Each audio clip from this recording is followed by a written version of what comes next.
예, 존경하는 도봉구민 여러분, 안병건 의장님과 이태영 부의장님, 그리고 연일 의정활동에 수고하시는 선배 동료 의원 여러분, 그리고 도봉구민을 위해 애쓰시는 오원석 도봉구청장님을 비롯한 1,300여 공무원 여러분, 안녕하십니까? 쌍문 13동, 창 23동 출신 박상근 의원입니다.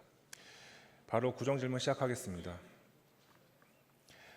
오늘 본 의원은 도봉구 창 2동과 창 3동의 만성적인 주차난 훼손을 위한 공영주차장 확충의 필요성에 대하여 말씀드리겠습니다. 주차 문제는 단순한 일상의 불편을 넘어서 주거의 질, 보행자의 안전, 도시 질서 전반과 직결된 생활 안전 기반 시설의 핵심 과제입니다.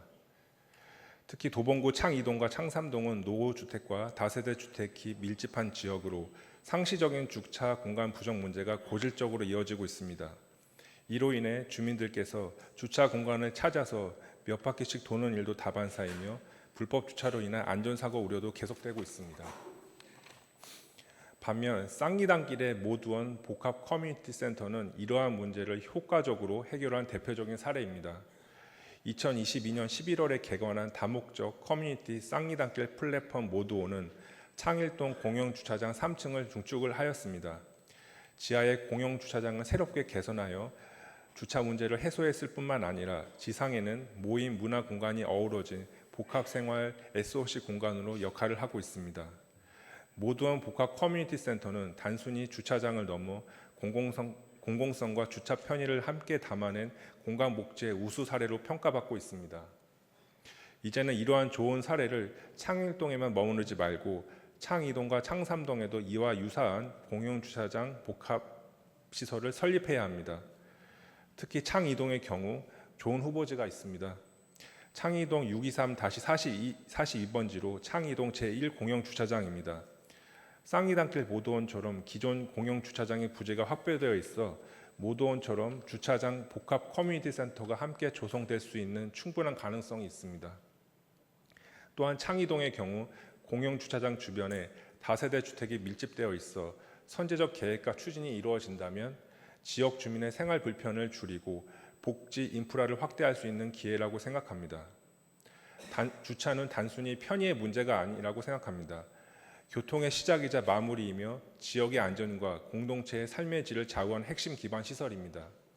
도봉구가 균형 있는 생활 기반 조성과 공간 복지 실현을 위해 창 2동과 창 3동의 공영 주차장 부지를 적극적으로 개선하고 복합시설 조성 계획을 검토해 주실 것을 요청드립니다.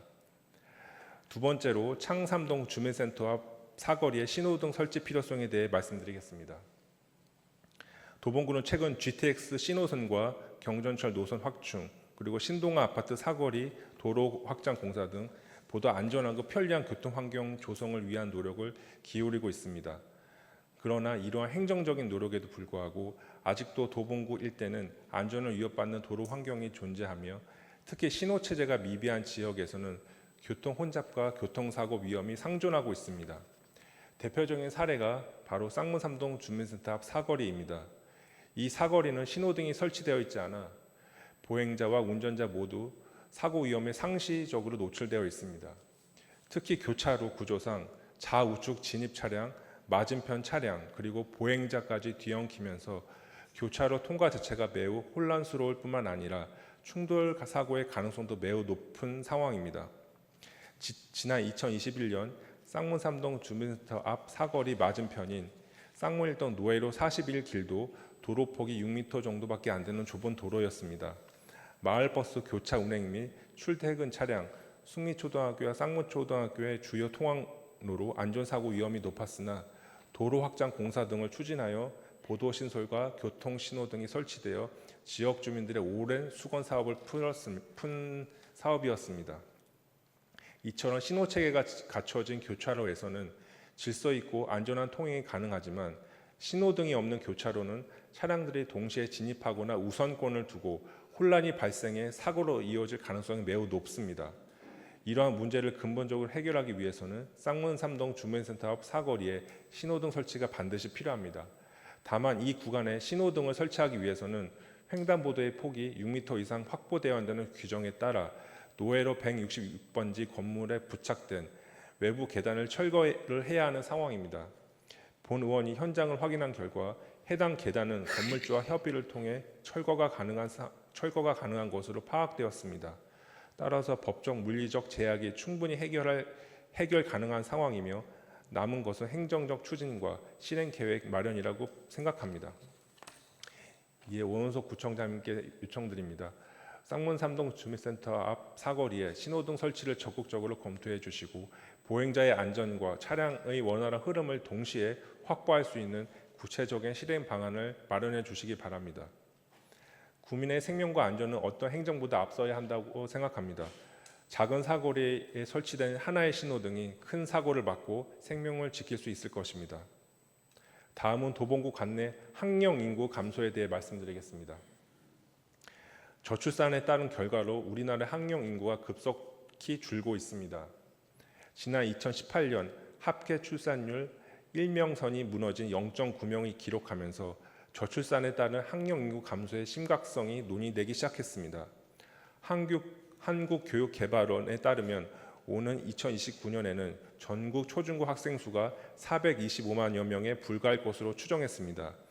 2022년 기준 학생 수가 527만여 명인 것과 비교하면 무려 102만여 명이 줄어든 수치이고 2026년을 기점으로 학생 수가 5만 명 선이 무너진 481만여 명에 이르면서 학령 인구는 지속적으로 줄고 있다는 분석입니다.